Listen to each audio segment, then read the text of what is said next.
Why is my mother wearing a servant's uniform? Because someone had to teach her boundaries. Please, don't destroy your marriage for me. She destroyed it the moment she touched you. She said you would always choose your wife. That journal proves nothing.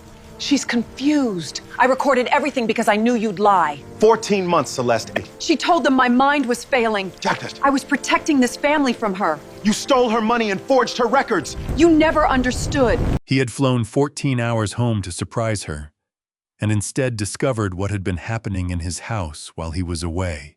The woman who had taken him in at 18, who had worked 2 jobs so he could afford the coding boot camp that changed his life, was standing at the edge of his wife's dinner party, holding a tray of champagne flutes. She was wearing a gray service uniform Elliot did not recognize. She had not been invited to sit. She had been invited to serve. Welcome to today's story. If you enjoy emotional drama and shocking twists, don't forget to like this video and subscribe for more unforgettable stories. And before we begin, let me know where you're watching from in the comments. 2 days earlier, Elliot Morrow had been 41,000 feet above the Pacific, certain that his life was exactly what he believed it to be. The Singapore deal had closed a full day ahead of schedule. A 20-minute call with his deputy confirmed the numbers, and by 3 in the afternoon, Elliot had changed his return flight and was already in a car to Changi Airport. He did not call ahead. He told himself it was because he wanted to surprise Dorothy. He had promised to bring her a box of the dried mango she liked, and he had actually remembered to buy it this time. But the truth was simpler than that. He had missed home. He had been traveling for 11 of the last 14 weeks, and somewhere over the South China Sea, the pull of his own house had become something he could not put off. He landed at JFK just after 7 in the evening and drove himself to Greenwich. The highway was empty. He rolled down the window near the exit and let the October air in. The house came into view at the end of the private lane, lights on in every room of the main floor, which meant Celeste had guests. He parked in the side lot to avoid the catered van he spotted near the service entrance. He came in through the garden door the way he always did when the house was full. He walked through the mudroom, left the mango on the kitchen counter for Dorothy to find in the morning, and moved toward the sound of voices drifting from the main hall. He heard Celeste's laugh first, that particular clear, social sound she made when she was performing, rather than amused. Then he rounded the corner of the hallway, and he stopped. Dorothy was standing at the edge of the dining room near the sideboard. She was holding a silver tray with 4 champagne flutes arranged on it. She was wearing a gray uniform, a service dress with white collar, and cuffs that Elliot had never seen before, in a color that matched nothing in the house, and everything about what it was designed to communicate. Her posture was straight. Her face was still, and her eyes were aimed at a fixed point on the far wall, the way you hold your gaze when you are trying to be invisible. Celeste was at the head of the table with 6 women Elliot recognized from her social circle. The conversation floated around something about a vineyard in Napa. One of the women glanced at Dorothy and leaned toward the woman beside her, saying something in a low voice. "She's been such a fixture around here," Celeste said, lifting her glass as Dorothy moved to refill it without being asked. "You know, she looked after Elliot when he was young. One of those generous souls. Is she your housekeeper?" another guest asked, looking at Dorothy with the mild curiosity of someone trying to place a piece of furniture. Celeste's smile did not change. "She helps around the house. It's what she does best." Dorothy set the tray down and moved to the kitchen without a word. As she passed the doorway, her eyes crossed the hallway, and for one instant, they found Elliot's. There was no surprise in her face. There was only something very quiet and very old, the look of a person who has already done all the work of accepting something that should never have required acceptance. She looked away before he could move. Elliot stepped back. He pressed himself against the wall of the hallway for a moment and breathed through his nose. Then he turned and walked toward the east wing, the guest suite that had been Dorothy's for the past 18 months. The door was open, The room was empty. Not stripped, the furniture was there, but wrong. The small, framed photographs that had been on the dresser were gone. The chair by the window, the one Dorothy used to sit in with her morning tea, had been moved to face the wall, as if it were waiting to be stored. The closet door stood open and held nothing. He stood in the empty room for a moment. Then he walked further down the east corridor, past the linen closets, past the utility room, to the small bedroom near the service entrance, a room that had been used for nothing the last time he checked, except storing equipment for the garden. Dorothy's church hat was on a hook behind the door. Her suitcase was under the bed.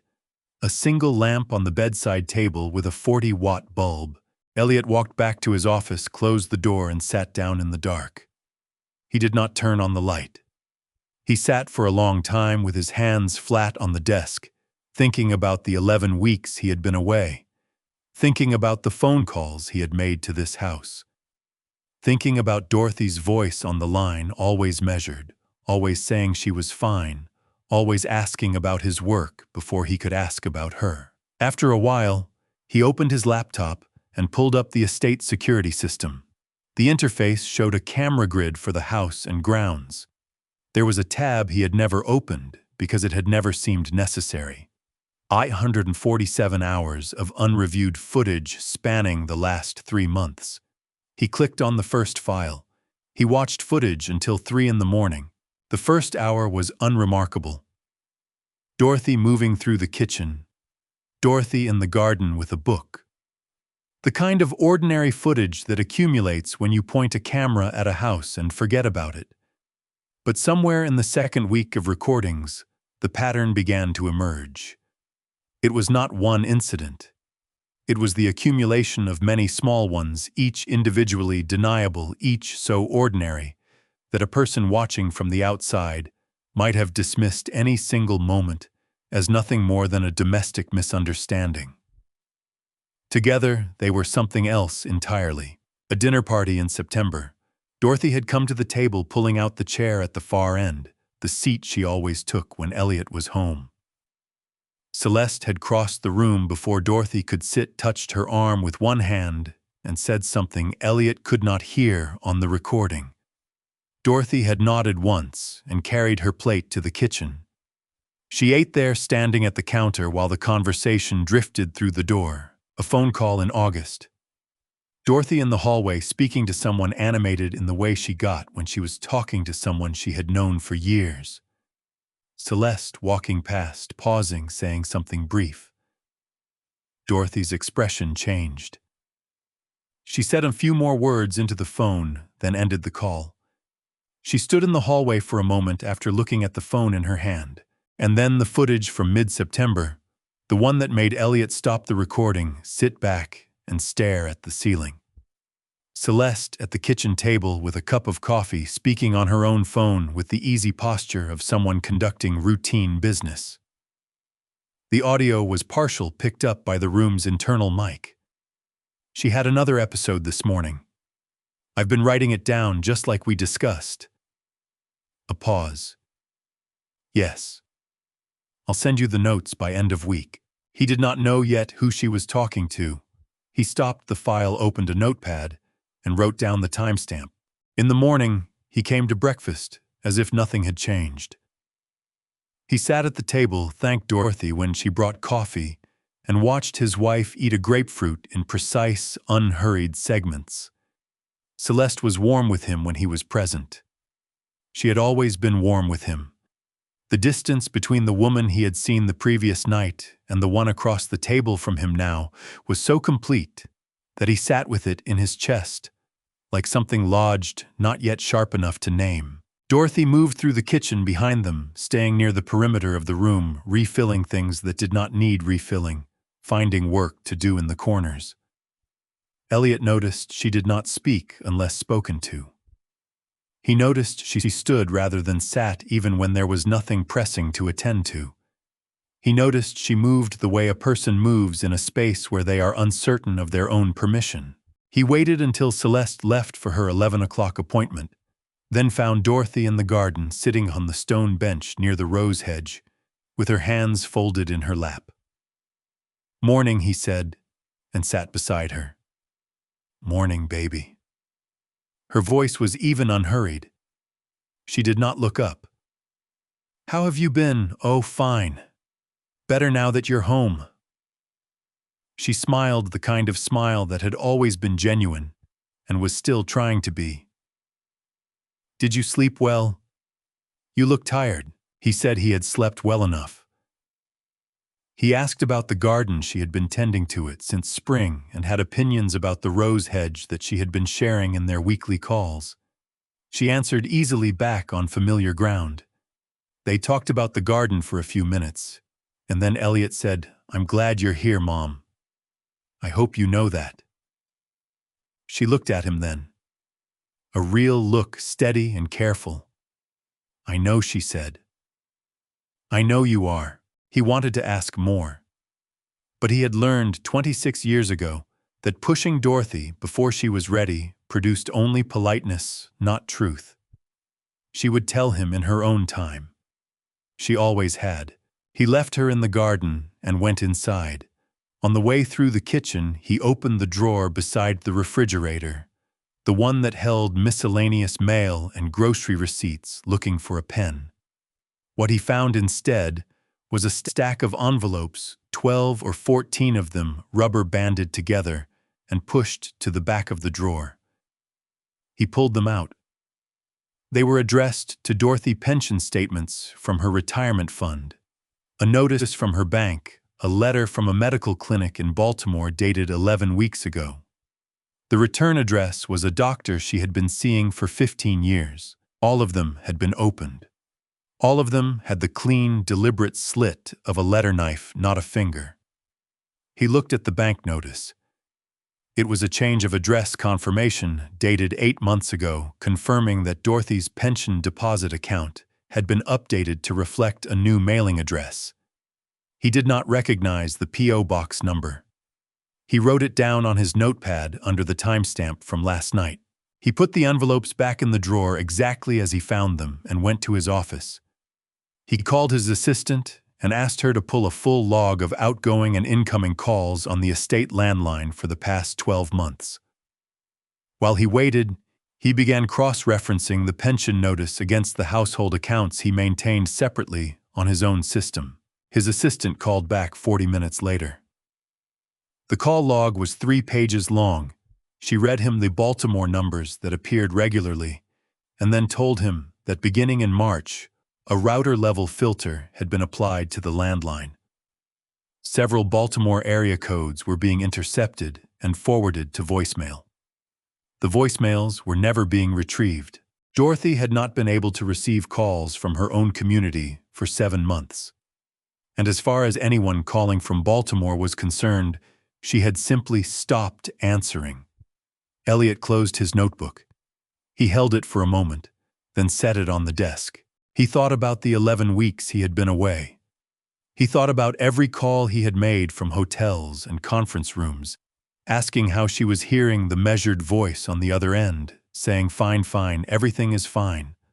He thought about Celeste beside him in those same hotel rooms, asking how Dorothy was, in the same even tone she used for everything mild and practiced and correct. Then he opened his laptop and searched the P.O. box number. The registered name came back within seconds, a holding company he did not recognize. He copied the name into a separate search and read the first result.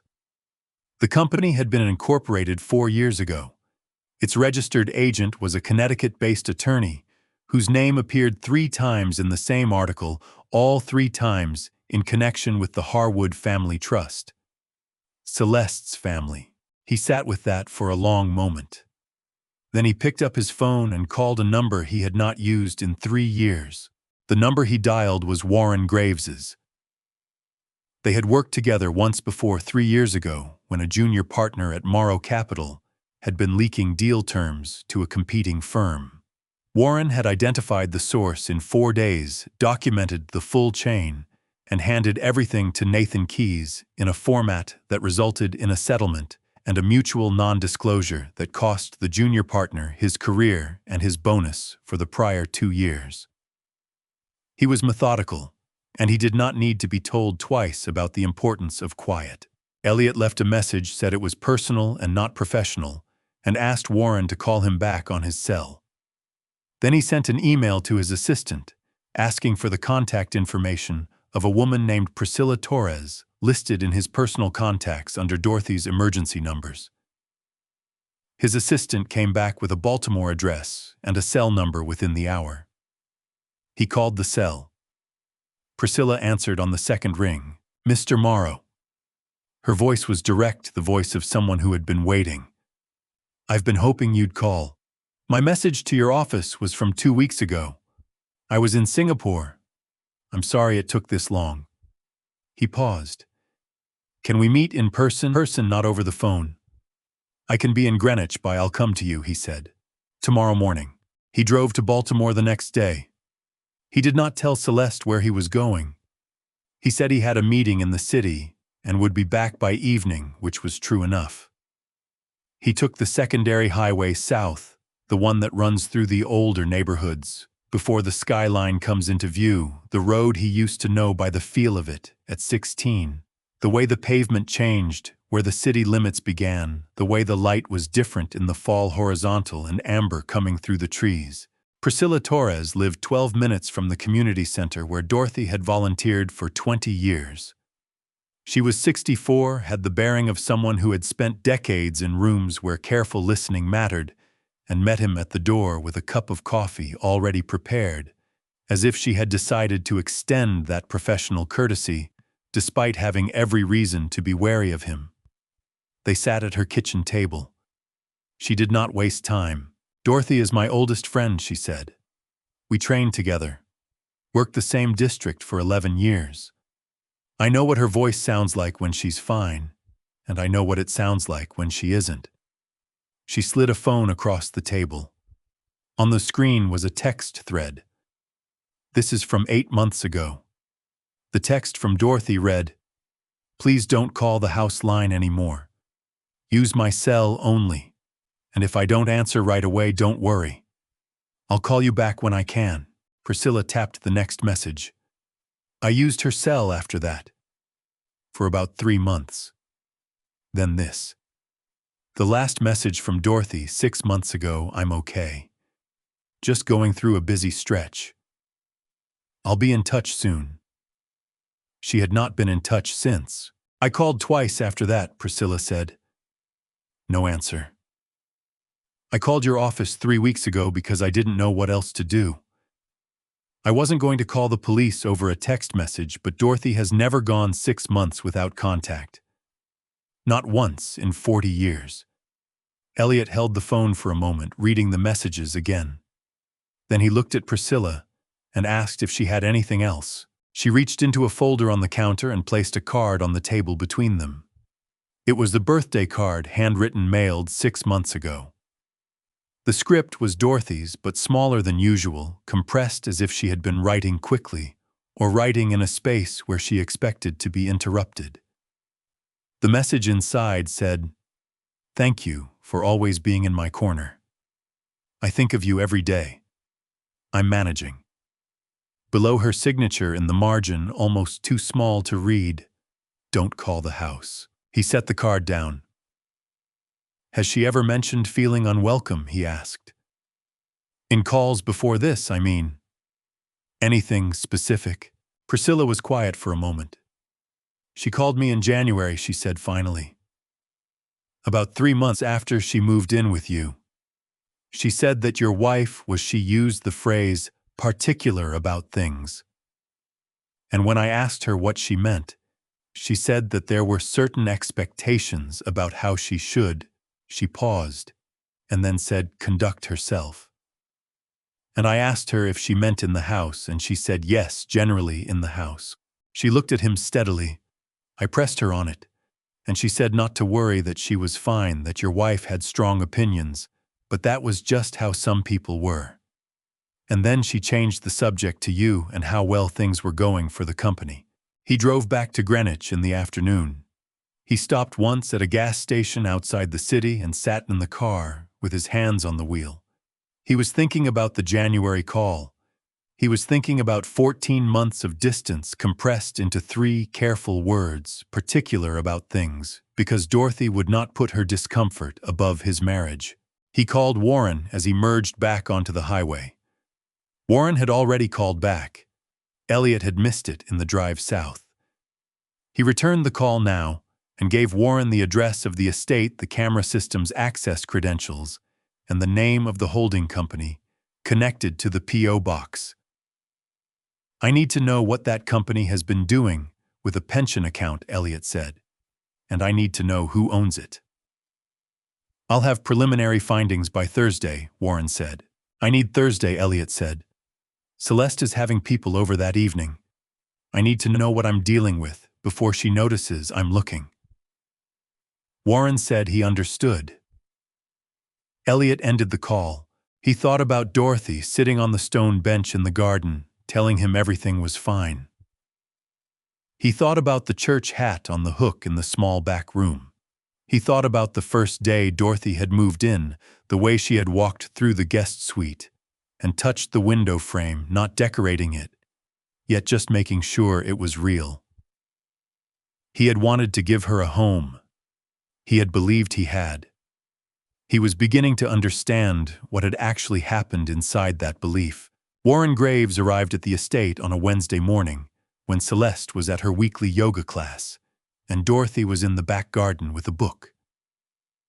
He came in through the side entrance set up on the desk in Elliot's office, and spent 4 hours in the security system, while Elliot worked silently on the other side of the room, taking calls and signing off on documents that required his attention and could not wait.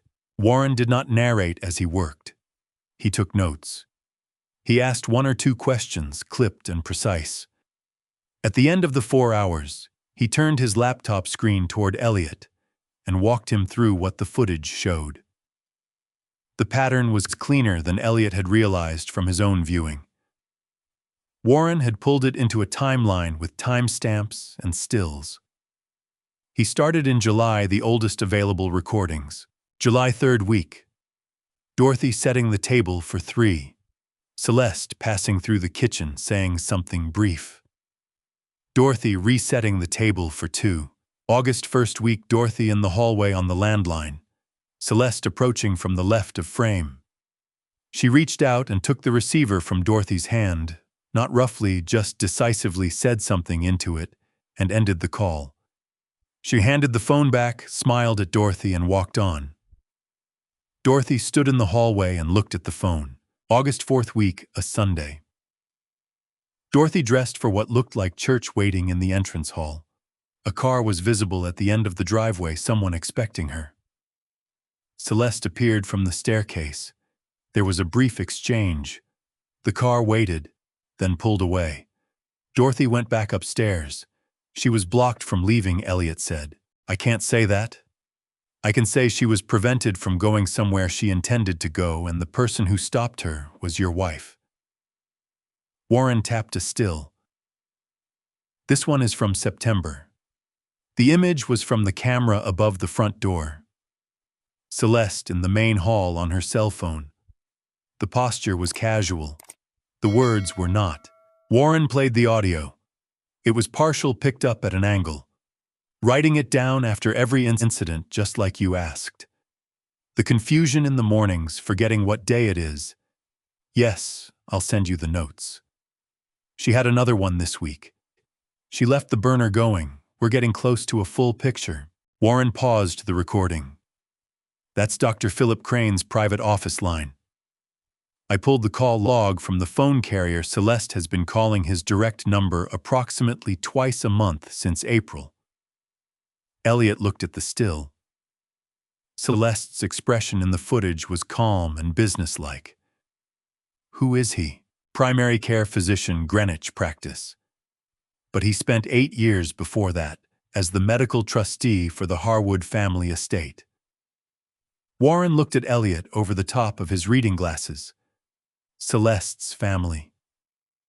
He managed their medical trust documents through the transition when the family financial situation changed. They have history.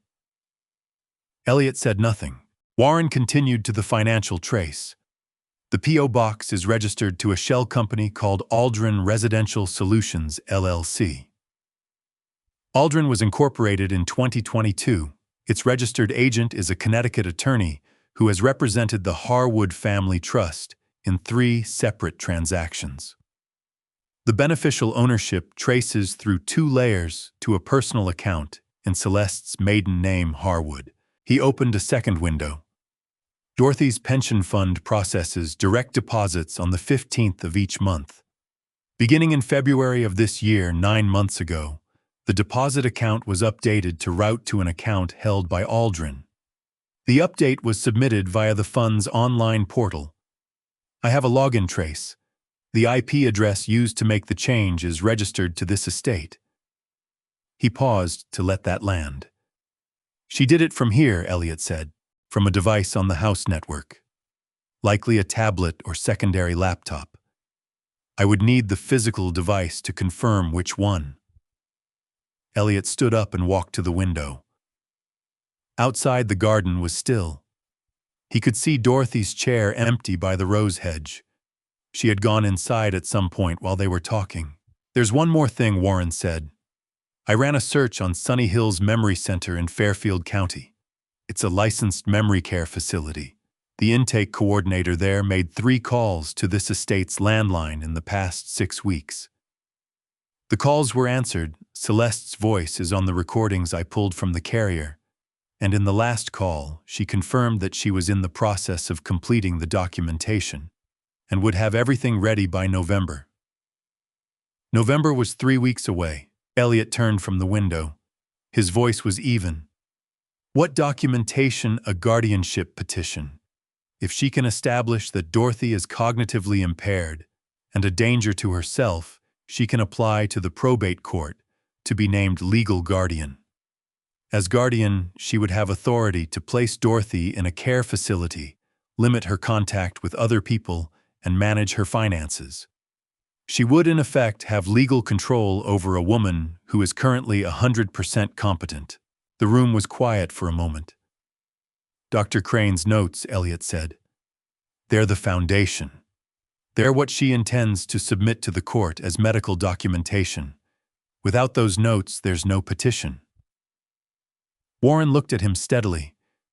Which means the first thing we need is an independent evaluation by a physician who has no connection to anyone in this situation. Elliot nodded. I know someone.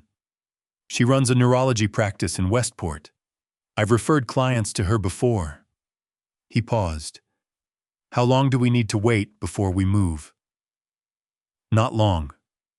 You want to have the evaluation completed and the financial documentation finished before she files with the court.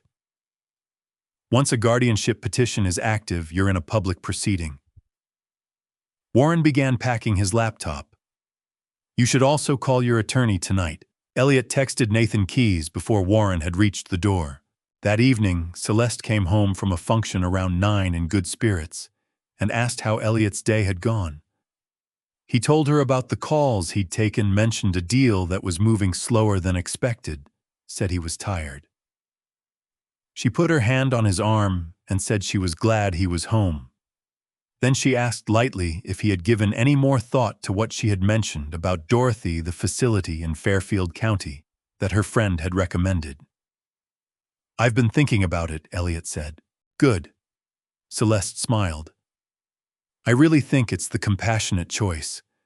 She needs more support than we can give her at home. He smiled back. He said they should talk about it properly this weekend when they weren't tired. After she went upstairs,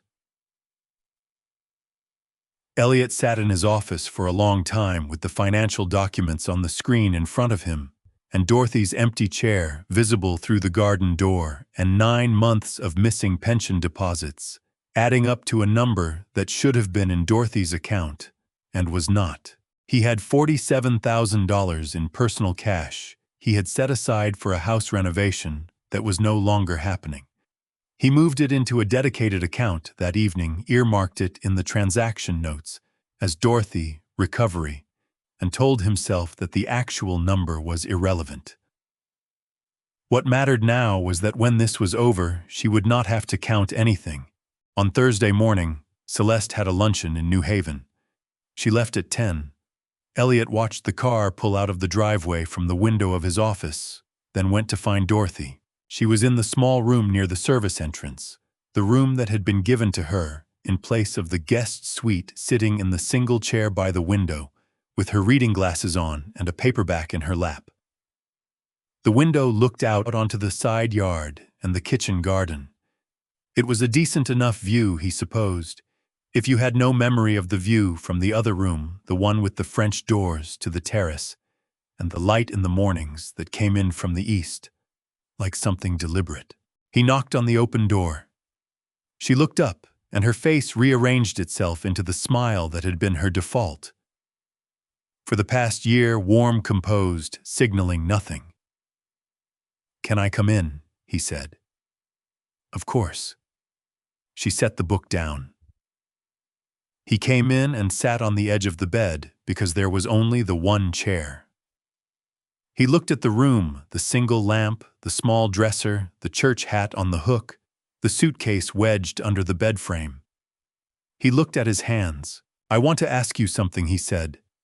"And I need you to be honest with me, not careful." Dorothy's expression did not change, but something in it stilled. "I've been looking at the house footage," he said, "and the phone records, and some financial documents that don't make sense. I've been looking for about a week." He met her eyes. "I need to understand what's been happening here." A long pause. The sound of a car somewhere on the road behind the property. "How much do you know?" she said. "Enough to know it's more than I thought." She was quiet for another moment. Then she said, "There's something I want to show you," and she stood up and went to the bookshelf behind the door, 3 shelves of paperbacks and a few framed photographs. She reached behind the second row of books on the middle shelf and brought out a composition notebook.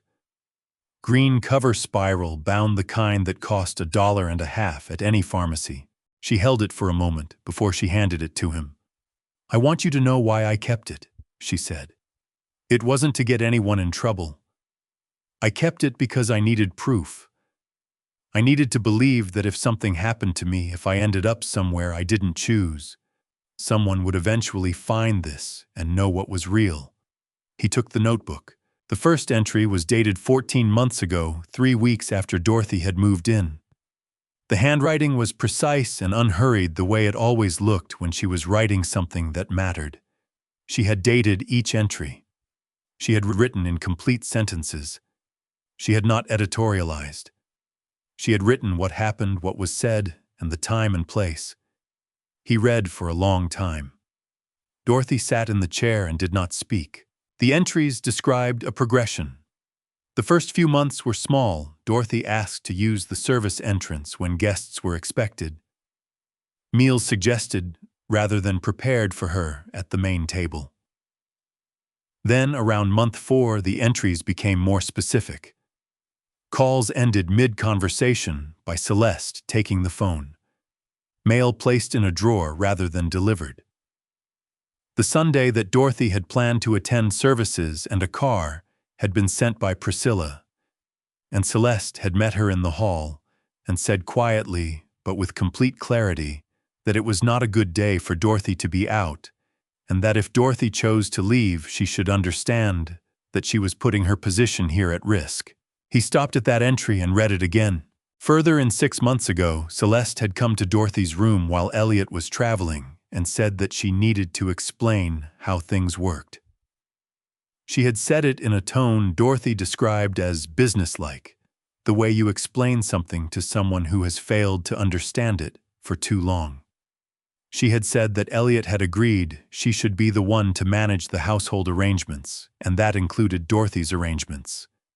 She had said that Dorothy's situation here, her ability to stay her access to Elliot's support, the comfort of the room and the staff and the meals, depended on Dorothy being cooperative and undemanding. And she had said finally that if Dorothy raised complaints with Elliot, he would be forced to choose between his wife and his mother, and that was not a position any wife should have to be put in. Dorothy had written, "She said his mother the way you say something in quotation marks." He set the notebook on his knee. He did not trust himself to speak for a moment. Dorothy said quietly, "I believed her. About the choosing. Not because I think you would choose wrong, but because I didn't want you to have to choose at all. You'd built something. You were happy. I thought I could manage until things got better." She looked at the window. They didn't get better. "No," he said. He asked her about the bank account. She showed him on her phone the balance in her personal savings, the place where 9 months of pension deposits should have been the near-empty total. She had not said anything because she had not been able to access her bank statements. They had been redirected, and she had discovered the gap only when she had tried to renew a prescription and found that the account linked to her debit card was insufficient. She had used cash she had kept in the room. When the cash ran low, she had quietly gone without things she needed rather than ask. He sat with that for a moment. Then he told her about Warren and Nathan and Dr. Sandra Holt, the neurologist in Westport. He had already scheduled an appointment with for tomorrow morning. He told her what Crane had been documenting and what Celeste intended to do with it. Dorothy listened without interrupting. When he finished, she was quiet for a moment. "She told me I was losing my mind," Dorothy said. She said it carefully, always with concern in her voice. "You left the burner on again. You forgot what day it was." She said it in front of the housekeeper, so there would be a witness. She looked at him. "I started questioning myself. That's the part that scared me most. Not the money. The questioning." "You're not losing your mind," Elliot said. "I know that," she said. "But I kept the notebook to remind myself." He stood, and she stood, and he held her hand for a moment. Not in a dramatic way, just the way you hold a hand when words are insufficient and presence is what you have. Then he picked up the notebook. "I need to keep this," he said. "I know," she said. "That's why I showed it to you." He carried the notebook back to his office, photographed every page, and sent the images to a secure folder he had opened under Warren's credentials. Then he texted Nathan, "We have a journal. 14 months of documented incidents. Meet this week." Nathan's response came back in 4 minutes, "I'll clear Thursday." And Elliot filed that motion to block the guardianship petition now before she submits. Once it's active, we lose the element of surprise. Elliot sat at his desk and looked at the photograph on the corner himself at 22, the year he closed his first deal, standing outside a building in Baltimore with Dorothy beside him, both of them squinting into the sun. She was wearing the yellow coat she'd had for years. She had her arm through his. She was laughing at something that had already been forgotten. He had never gotten around to framing anything from after that year. He realized sitting there that he had not thought about it until now. He called Nathan back and said, "File the motion tonight." Dr. Sandra Holt ran her practice out of a converted colonial on the Post Road in Westport, a building she had described to Elliot when he had made the appointment as deliberately unremarkable. She did not advertise and she did not share her patient list. She had a waiting room with 4 chairs and a receptionist who looked like she had been in that chair since before the practice opened and intended to remain until it closed. Elliot brought Dorothy on Friday morning. He told Celeste they were going for breakfast in the city. Celeste had looked at them with an expression Elliot read as pleased, the two of them going out together, domestic and harmless, out of her way. The evaluation took 2.5 hours. Elliot waited in the reception area, read nothing, and thought instead about the composition notebook, about the pages he had read 3 times by then, about the specific entry where Dorothy wrote that Celeste had told her she was becoming forgetful, about how the entries after that became, for a stretch of 3 weeks, more precise and systematic than any entry before them, as if Dorothy had understood what was happening and responded by documenting with greater care. Dr. Holt called him in at the end. Dorothy was seated across from Holt at a small round table, drinking a cup of tea and looking, Elliot thought, more relaxed than she had in the estate in weeks. She had the expression of someone who had been given permission to be herself for 2 hours and was in no hurry to leave. "Dorothy has agreed to let me speak with you directly," Dr. Holt said. She was in her early 50s with reading glasses pushed up to her forehead and a directness that Elliot associated with people who had spent decades in rooms where precision mattered. "I want to share my findings, and then I want to show you something." She placed a sheet on the table between them, a scoring summary, a set of numbers.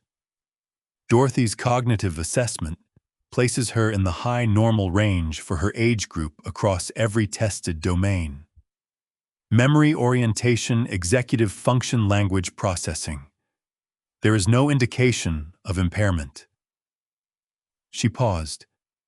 "In clinical terms, she is sharper than most people I see in their 50s. Elliot did not react. He had expected this, but hearing it stated plainly still moved something in him that he had been keeping controlled. "Now," Dr. Holt said, and placed a second sheet beside the first. "This is a copy of the clinical notes submitted to Sunny Hills Memory Center, apparently from a Dr. Philip Crane, dated over a period of 7 months. I obtained these through Sunny Hills's intake coordinator, who provided them willingly once I explained I was conducting an independent review at the patient's request."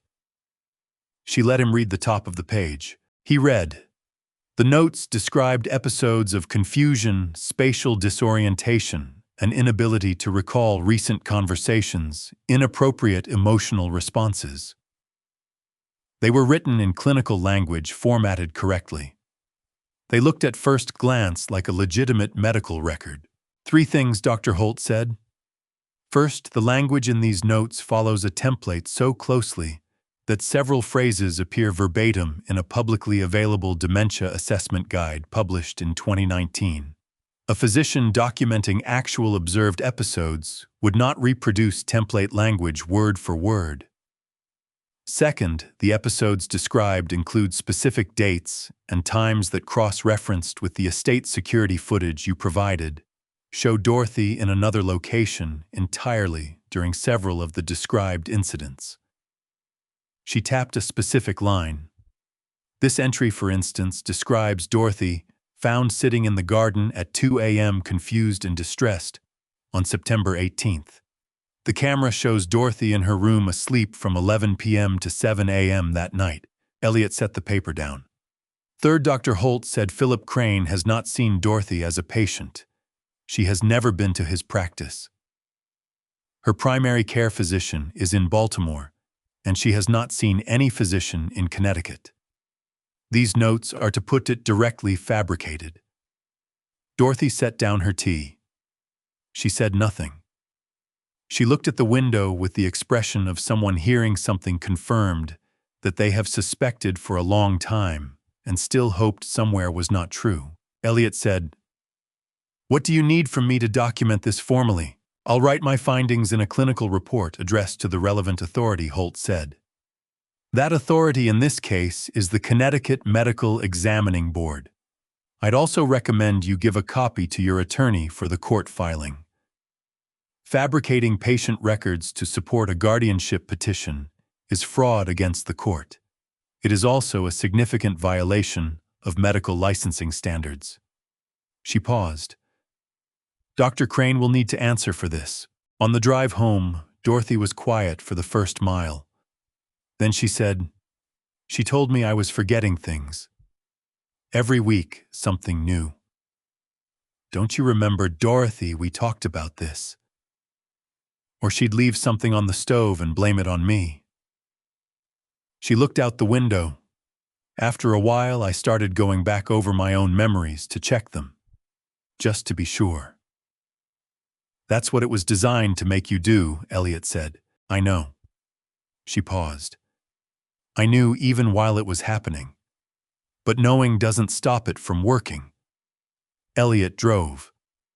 That evening, Celeste brought up Sunny Hills again. She did it over dinner at the table where Dorothy was now eating with them. Elliot had quietly reinstated the third-place setting 3 days ago, and no one had addressed it directly. Celeste's tone was gentle, constructed to suggest that this was simply a practical conversation between two people who cared about someone. "I've been in touch with the coordinator there," she said. "They have an opening next month.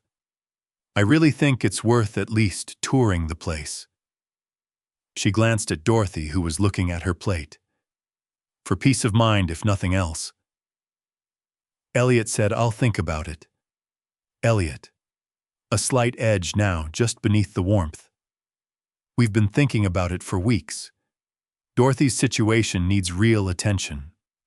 I can't manage it alone while you're traveling." "I understand," he said. "Do you?" She set down her fork. "Because sometimes I feel like you're not taking this seriously. And I'm trying to protect this family."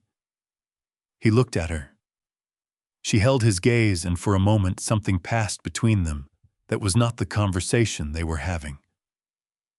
He looked away first, not because she had won, but because he had learned a long time ago that when you are building a case, you do not show your cards before the table is set.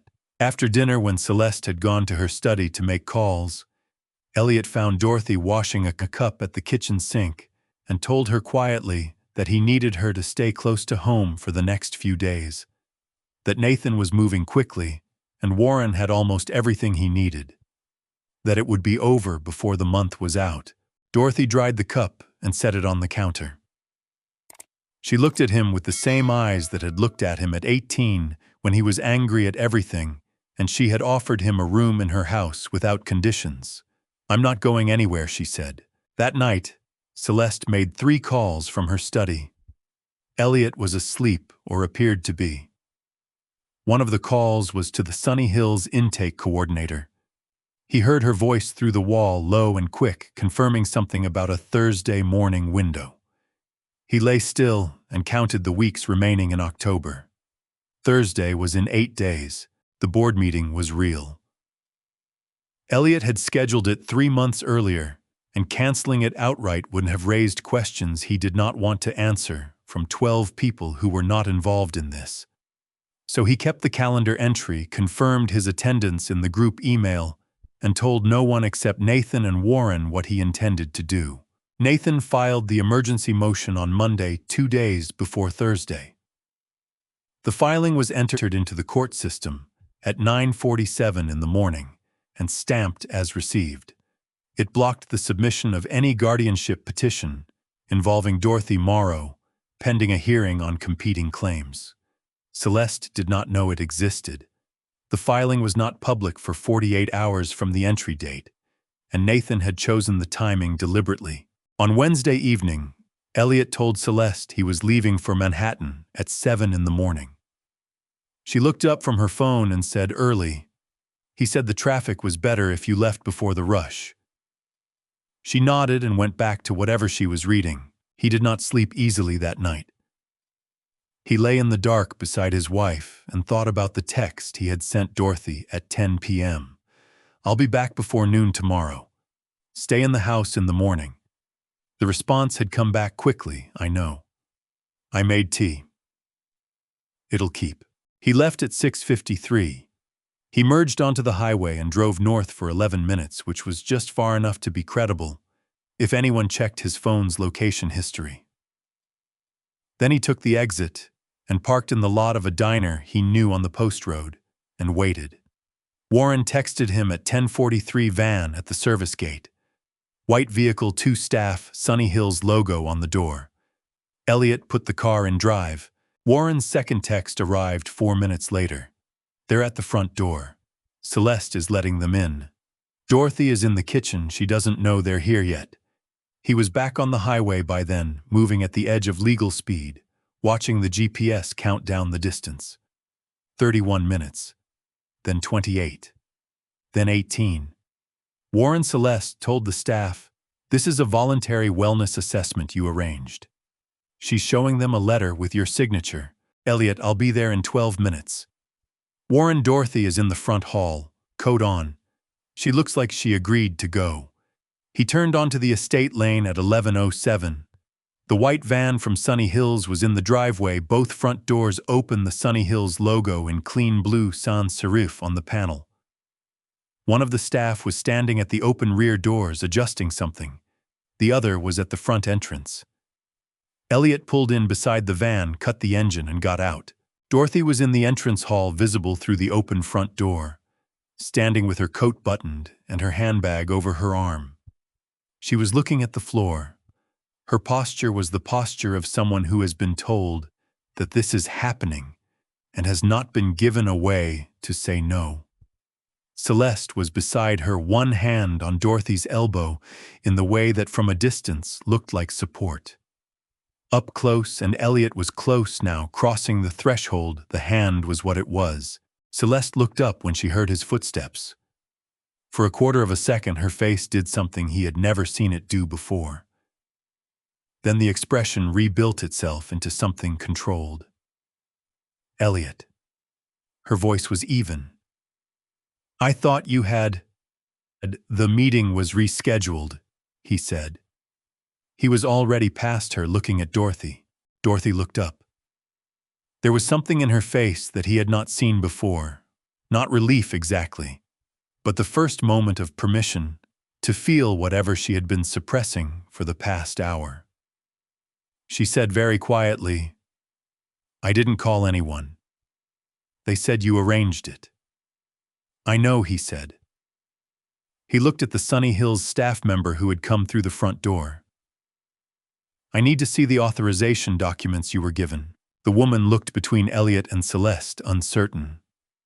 Mrs. Morrow provided a signed, I know what she provided. I'd like to see it. The woman retrieved a folder from the transit bag over her shoulder and handed it to him. He opened it and found a single page, a facility transfer authorization form with his name in the signature line. He looked at it for a moment.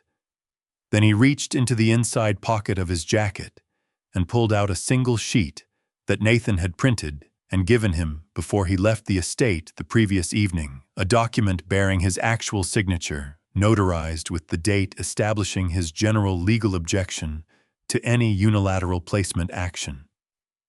He placed the two signatures side by side.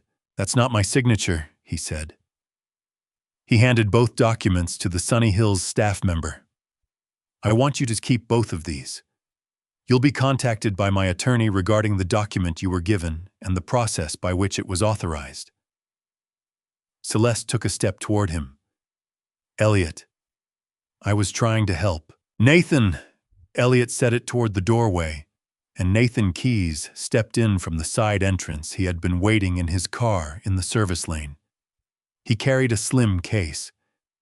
He nodded once at Celeste, set the case on the entrance table, and began removing a series of printed pages. Celeste looked at Nathan. Then she looked at Elliot. Something was happening behind her eyes, a recalculation. Warren Graves came in through the kitchen corridor. He was holding a tablet with a digital file summary displayed on the screen. He set it on the table beside Nathan's documents without speaking. Elliot took Dorothy's coat off her arm and hung it on the rack beside the door. You don't need that, he said quietly. Dorothy let him take it. She stood up straighter. Celeste said, Whatever you think you know. Let's sit down, Elliot said. He was looking at his wife steadily without anger, the way you look at something you have fully decided about. We have some things to go through. The Sunny Hills staff member at the door looked at her colleague, then back at the room. Elliot turned to her and said, Thank you for your time. You can go. My attorney will be in touch. The woman gathered the folder, said nothing, and retreated. The van pulled out of the driveway 2 minutes later. The sound of it leaving was the only thing in the house that moved. They sat in the main sitting room, not the formal drawing room at the front of the house, which felt too staged, but the room off the kitchen where the household actually lived, with the worn leather chairs and the window that looked out over the rear garden. Elliot did not arrange it for effect. He sat. Dorothy sat. Nathan and Warren stood at the table along the east wall where they had spread the documents. Celeste sat across from Elliot with her hands folded. Her expression had settled into something composed and watchful, the face she wore when she was calculating rather than feeling. Elliot recognized it. He had watched her wear it across conference tables and dinner parties for 4 years. He had once found it impressive. Nathan spoke first. He set a single document in front of Celeste, the financial summary Warren had compiled. "This is a tracing of 9 months of pension deposits belonging to Dorothy Morrow," he said. They were redirected from Dorothy's personal account to an account held by Aldrin Residential Solutions, LLC. Aldrin is beneficially owned by a personal account in your maiden name, Celeste Harwood. The rerouting was submitted through the pension fund's online portal from a device on this estate's network. The login timestamp is here. He tapped the page. The total amount diverted is $43,800. Celeste looked at the document. She did not touch it. The second item, Nathan continued placing a second set of pages, is a comparison of Dr. Philip Crane's clinical notes with the independent assessment conducted by Dr. Sandra Holt at Westport Neurology on October 21st. Dr. Holt's findings establish that Dorothy has no cognitive impairment, high normal across all tested domains.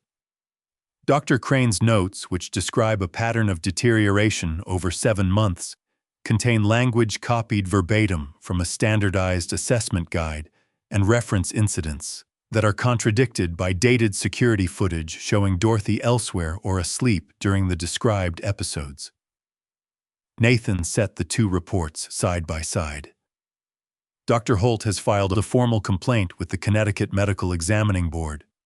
The fabricated records and their purpose will be part of that filing. Celeste's jaw had tightened. She was looking at a point slightly above Nathan's left shoulder. Warren stepped forward and placed a third document, the call log from the estate landline with the Baltimore numbers highlighted in yellow. These are the contacts belonging to Dorothy's established personal network. Beginning in March, a router-level filter was applied to this estate's landline that intercepted and rerouted calls from these numbers to an inactive voicemail. The voicemails were never retrieved. The filter was applied from a device on the house network. He stepped back. Nathan placed the authorization form from Sunny Hills, the forged one, next to the notarized signature Elliot had prepared. The 2 signatures were visibly different. Document forgery in connection with a fraudulent guardianship petition constitutes fraud upon the court, Nathan said. That is a criminal matter separate from the financial fraud. We have referred both to the state attorney's office, Celeste said quietly. I was trying to protect this family. The room waited. Elliot said, "I'd like Dorothy to say something." Celeste turned toward Dorothy, and something shifted in her posture, not much, but enough. Dorothy was sitting upright in the chair she had taken. She was not trembling. She was not performing composure. She was simply herself, the woman who had spent 40 years in rooms where people were in crisis and learned to hold steady without holding herself away. "You told me I was becoming confused," Dorothy said. Her voice was even and direct. "You said it in front of the staff, so there would be someone to remember it. You said it after dinner when I couldn't find the keys you had moved. You said it in the garden when you walked by, and I had forgotten a conversation we'd never had." She looked at Celeste without anger, just with the clarity of someone who has chosen to be honest. "You told me that if I complained to Elliot, he would have to choose. You told me he would choose you. You said it in this house in the hallway outside my room on an evening in April when you were perfectly calm." Dorothy paused. "I wrote it down." She reached into the pocket of her cardigan and placed the composition notebook on the table. She did not open it. She left it there visible. "I kept that notebook," Dorothy said, "because I needed to believe that the truth would eventually matter to someone. I didn't know when. I didn't know how. I just needed to believe it. She looked at Elliot. It mattered. Celeste looked at the notebook. For the first time since they had sat down, her composure cracked not into emotion, but into something harder and colder, the recognition that the calculation she had made had been wrong from the beginning. You can't use that, she said. I never agreed to. It's a personal journal written by its author, Nathan said. She can use it however she chooses. Celeste turned to Elliot. You don't understand what it was like to live with this. To manage a household around someone who… Stop, Elliot said. He said it quietly, without heat. Please stop. She stopped. He sat forward. You turned the woman who raised me into someone who was afraid to answer her own phone. You took her money. You manufactured a case to have her committed to a facility so that she would disappear from my life without me ever having to know you made it happen. He looked at his wife, really looked at her the way he hadn't been looking for years, because he had been too busy with other things, because he had believed what he was shown. I need you to leave this house tonight. Nathan will explain what that means legally. You can take what you brought when we married. The prenuptial agreement is clear, and what happened in this house has only made it clearer. Celeste's face had gone still. You're making a mistake. I've made several, he said. This isn't one of them. Nathan stepped forward. Mrs. Morrow, I'd recommend you call your attorney before we proceed further. He set a copy of the divorce filing on the table. You've been served? She looked at the document. She looked at the room. She looked at Dorothy, who was still sitting in the same chair with her hands in her lap, quiet and present the way she had always been in rooms where everything depended on what happened next. Celeste picked up her phone. She left the room without speaking. Elliot did not move until he heard her footsteps on the stairs. Then he exhaled just once, slow and deliberate, and looked at Dorothy. You okay? He said. Dorothy picked up the composition notebook from the table and held it in her hands. She thought about it for a moment. Yes, she said. I believe I am. Outside the garden was still. The rose hedge along the south wall had gone to the late October rust that happened every year around this time, and the morning light was already changing the quality of things, turning the familiar grounds into something that looked for a moment like itself again.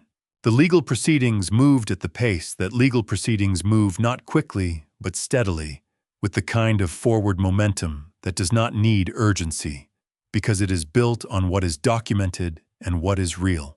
Nathan filed the divorce petition 2 days after Celeste left the estate.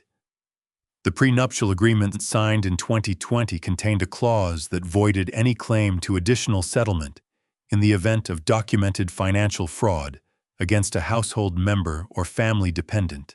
The financial diversion of Dorothy's pension, $43,800, traced through Aldrin Residential Solutions back to an account in Celeste's maiden name, satisfied that clause in full.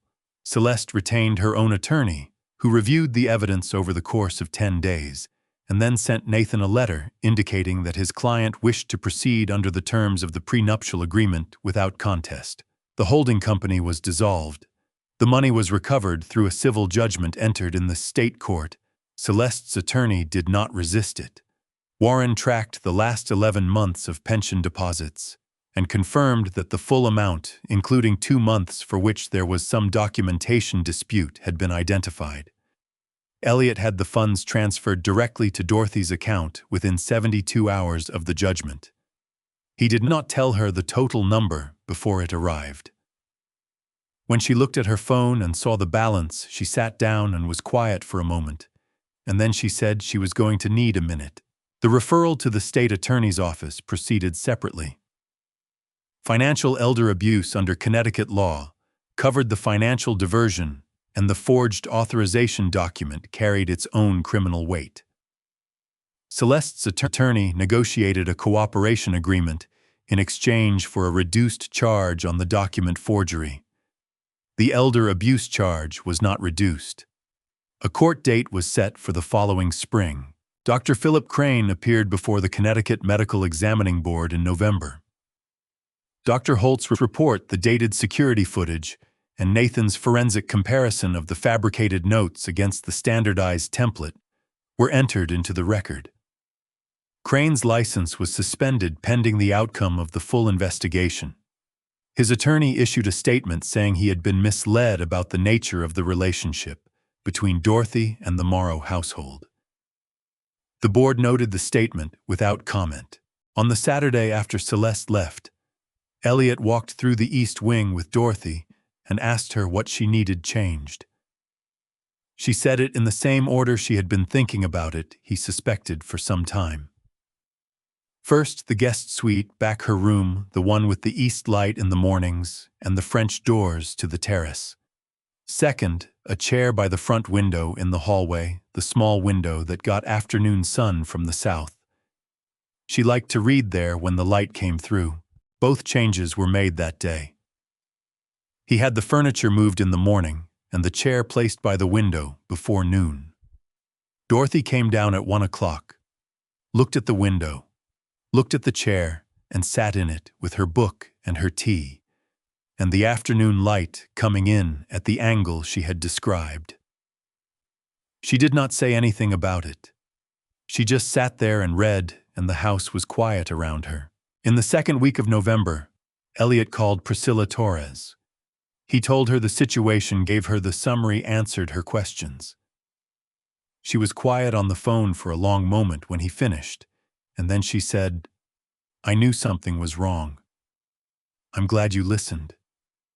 He said, "It took me longer than it should have." She said, "You got there." Dorothy and Priscilla resumed their regular calls immediately. The first one lasted 2 hours.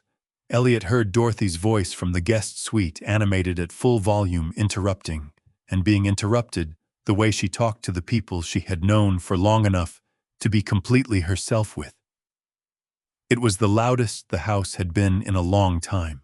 He also called the neurologist in Westport and arranged for Dr. Holt's report to be forwarded to Dorothy's primary care physician in Baltimore. He arranged for Dorothy's medical correspondence to be routed properly. He called Dorothy's bank directly and had the account access protocols updated with Dorothy as the sole authorized holder. He arranged to have the back rooms reorganized so that the small room near the service entrance was returned to its previous use as storage. The service uniform was gone before the moving crew arrived. He did not know what had happened to it and did not ask. 3 weeks after Celeste left, Nathan called with a final detail. Celeste's family attorney had been in contact about a piece of correspondence that had arrived at the estate for Celeste, a letter from the Harwood Family Trust Administrator regarding the dissolution of certain accounts. Nathan asked if Elliot wanted to forward it. Elliot said yes. He had it sent by courier the same afternoon. He did not hear from Celeste directly. Not once. Her attorney had made clear that this was a preferred arrangement which suited Elliot. He did not have anything to say to her that had not already been said in the sitting room off the kitchen with Nathan and Warren beside him and Dorothy's notebook on the table and the Sunny Hills van already at the end of the lane. On the last day of November, Elliot came into the kitchen in the morning and found Dorothy already upstanding at the counter with a cup of Earl Grey and the morning light coming in from the garden door. He poured his own coffee and stood beside her. They were quiet for a while, looking at the garden. "I've been thinking," Dorothy said. "About what? About Priscilla. She's been talking about coming up for a visit. She's never seen Greenwich." She glanced at him. "I thought maybe in the spring." "Whenever you want," Elliot said. She nodded. She looked at the garden again. "I also want to start volunteering somewhere. There's a community center in Stamford that does case management for families in the foster system." She set down her cup. "I spent 30 years in that work. It seems wrong to just stop." "It does," he said. "I thought maybe you could help me get connected with the right people." I know a few, he said. I'll make some calls. She picked up her cup again. Outside, the November garden was bare and clean, the rose hedge down to its structural canes, the paths empty and exact. The light was the particular silver of a late autumn morning, the kind that makes everything look like it is starting over. This is still my home, Dorothy said. Not to him specifically. Just to the morning, to the room to herself. The way you say something when it has been untrue for long enough that saying it out loud feels like reclaiming it. It always was, Elliot said. 1 year later, Priscilla Torres arrived on a Friday evening in late October, driving up from Baltimore, in a car that she described getting out of it as the most reliable vehicle she had ever owned in 40 years of driving. She stood in the driveway and looked at the estate. The Georgian facade, the lawn, the row of maples along the east border at peak color, the October light turning everything the particular amber that only lasts for about 2 weeks and makes the whole region feel like it is trying to say something. Lord, she said. Dorothy was on the front steps. Come see the inside. They went in through the main entrance, the front door, and Dorothy showed her through the house at the unhurried pace of someone who has lived in a place long enough to know its rhythms and is not trying to impress anyone. This is the kitchen, that's the garden. You can see from the window, this is my chair in the hallway where the afternoon light comes in. She showed Priscilla her room with the French doors and the east view and the photographs on the dresser and the books arranged the way she wanted them, spine out by subject. Priscilla stood in the middle of the guest suite for a moment. She had known Dorothy for 40 years, had been in her apartment in Baltimore, had seen her at work in rooms where people were in crisis, had seen her at her most and least composed. She looked at the room and the photographs and the books, and then she looked at Dorothy, and she said nothing, which was more than enough. They had dinner in the kitchen. Elliot came home at 7 and joined them, and the conversation ran where it wanted, the community center in Baltimore. The case management work Dorothy had started in Stamford, Priscilla's retirement plans, the maples along the estate border. Elliot mostly listened. He had always been a good listener at the right times. After dinner, Priscilla stepped outside with a cup of tea to see the garden in the dark. Elliot and Dorothy were alone in the kitchen. The court date is in February, Elliot said. He did not need to say which one. They both knew. I know, Dorothy said. She was drying a cup at the sink. Nathan's office called me last week. I'll need to give a statement. You don't have to be in the courtroom. I know. She set the cup down. I want to be. She said it simply without drama, the way she said things that she had already decided. I want to sit in the room and read from the notebook. That's what it was for. He nodded. I'm not angry, she said. I want you to know that. I was for a while. But mostly now I'm just done. She doesn't get to take up more space in my life than she already did. That seems right, he said. She turned from the sink and looked at him. You blamed yourself? In the beginning. Some, he said. That's appropriate, Dorothy said. A little bit of that is appropriate. You were gone a lot. You trusted the wrong person. Those are facts. She looked at him steadily. But you came home, not soon enough. Soon enough, she said. The boy I took in would have found me eventually. The man you became just got there faster. He did not have an answer for that. He didn't need one. In the spring, Elliot established a small endowment at the community center in Stamford, the one where Dorothy had been volunteering since January. It funded 2 full-time case management positions for families navigating the foster care system. The endowment was named for Dorothy, which she objected to briefly and then accepted with the particular grace of someone who understands that some arguments are not worth having. Celeste's court date came in March. The elder abuse charge proceeded. Her attorney negotiated, but the financial documentation was complete, and the journal was admitted into evidence without contest. Dorothy read 4 entries from the notebook in a courtroom in Hartford, in a voice that was steady and clear and carried to the back of the room. The judge sentenced Celeste to 2 years of supervised probation, mandatory restitution, and 200 hours of community service. The license issue with Dr. Crane remained under board review through the summer. Celeste did not look at Dorothy during the sentencing. Dorothy did not need her to. On the first Saturday of June, Dorothy hosted a small gathering at the estate. Priscilla and 2 other women from the old Baltimore days, a colleague from the Stamford Center, and a retired social worker named Charles, who had driven up from New Haven and spent most of the afternoon talking Dorothy's ear off about regulatory changes to the foster care system, which she had opinions about. Elliot stayed out of the way and brought things when asked. At the end of the afternoon, he found Dorothy in the front hallway in the chair by the south window. The light was the long, clear light of early June coming through the panes at an angle that made the room look like something in a painting. Dorothy had her reading glasses on. She had her journal in her lap. She was not reading from the abuse entries. She was at the first page, the one she had shown him in February, briefly before the court hearing. He had not asked to see it, then had not pressed her for what it said. He saw now that it was a single paragraph written in the handwriting she used for things that mattered. She looked up when she heard him. The first page, he said. Yes. She looked down at it for a moment. I wrote your name the day we became family, when the paperwork went through. I wrote down what I thought you might become if things went right. She closed the cover.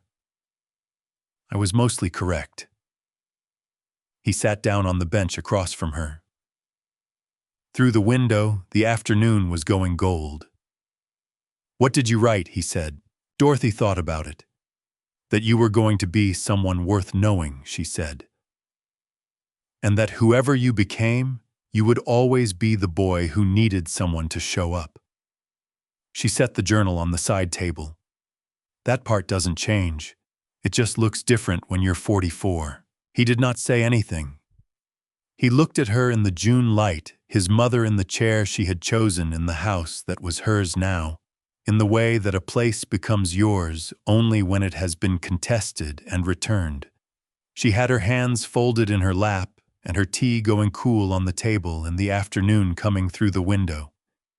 And she looked like exactly what she was, a woman who had known who she was through the months when someone else tried very hard to make her doubt it, and who was now simply fully herself. Outside, the grounds were green and still. The rose hedge along the south wall had come back in full. If this story stayed with you, leave a comment and let me know what you took from it. And if you know someone who has ever been made to feel like they don't belong in a room, they have every right to be, and share this with them.